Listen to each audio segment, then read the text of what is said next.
How high और low can the price of bitcoin गो।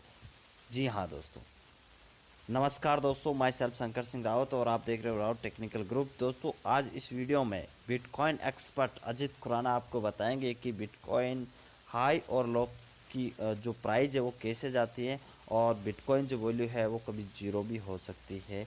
ये आपको अजित खुराना आपको बताएंगे।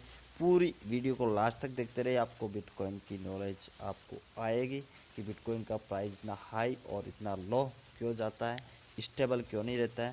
तो दोस्तों मेरी इस वीडियो को लास्ट तक देखते रहिए और मैं कहना चाहूँगा अगर हमारे चैनल को अभी तक सब्सक्राइब नहीं किया प्लीज़ सब्सक्राइब कर लीजिए रेड बटन पर क्लिक करके और एक लाइक ज़रूर दीजिए।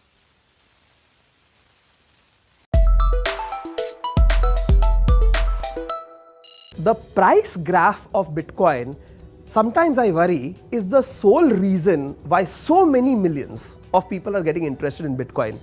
What are the other reasons? Well, you should be interested in the philosophy of Bitcoin, the entire paradigm about, it gives money, the power of money back to the people who own the money or have earned it, etc. But I do agree that in the absence of robust price growth, we would probably have negligible interest in Bitcoin.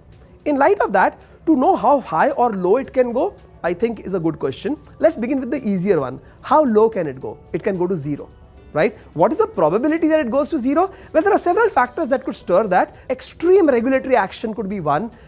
Evolution of technology in a way, cryptographic technology in a way that was not envisaged could be another, etc. So yes, there is a huge downside risk. So if price is what your fundamental concern is when it comes to Bitcoin, I would strongly recommend that you only put in as much money into Bitcoin as you're ready to lose. This is extremely important.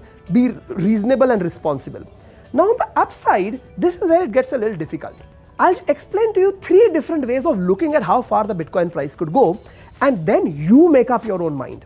So if Bitcoin becomes money, when I say Bitcoin becomes money, I'm not saying that the dollars and the euros and the pounds and the rupees will cease to exist, but I am saying that Bitcoin also starts getting used as money. Then the total value of Bitcoin in the system of money, the monetary system, the international monetary system, is going to be substantially more than it is today. So for instance, just to get you to perform some arithmetic, look at the total value of all the US dollars that are in the world. Or of course, US dollar is a very big currency. You could take a smaller currency such as Singapore dollars. Look at the total value of all Singapore dollars in the world and then look at the total value of all the Bitcoin in the world. Bitcoin continues to be a fairly small currency in terms of its market capitalization, which is a term we use to signify all the value of all the Bitcoins in the world at a given point of time. If Bitcoin becomes more and more like a currency, its total market capitalization, that is total value, is going to be much more than it is today.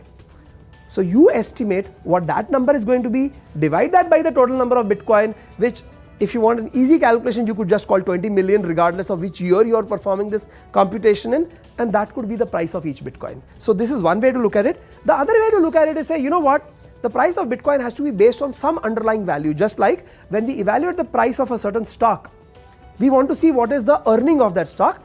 Well, then you could see the number and the amount of Bitcoin that is being transacted when you are mining Bitcoin, right? And you could say that it is reasonable to expect that the price of Bitcoin will be such and such multiple of the number of Bitcoin that has been transacted and the price that it took, the cost that it took to mine those Bitcoin. This could be a technical way, a formulaic way to approach this. And third, finally, you say, you know what, all things apart, common sense dictates that it's only demand and supply, right? Because all other factors are underlying factors. The real thing is, I am willing to sell Bitcoin to you for X. If you're willing to buy for X, that becomes the market price, correct? So that is where you assess, are more people getting interested in Bitcoin? Are they going to hold it for a long time?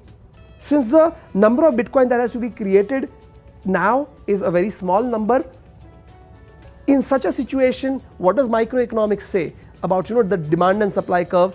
Well, that is something that you will have to find out. It will be very irresponsible of me to try to make a prediction, and frankly, nobody, I'm going to have to say that with great emphasis again, absolutely nobody can make predictions like in 3 months this will be the price and in 3 years this will be the price.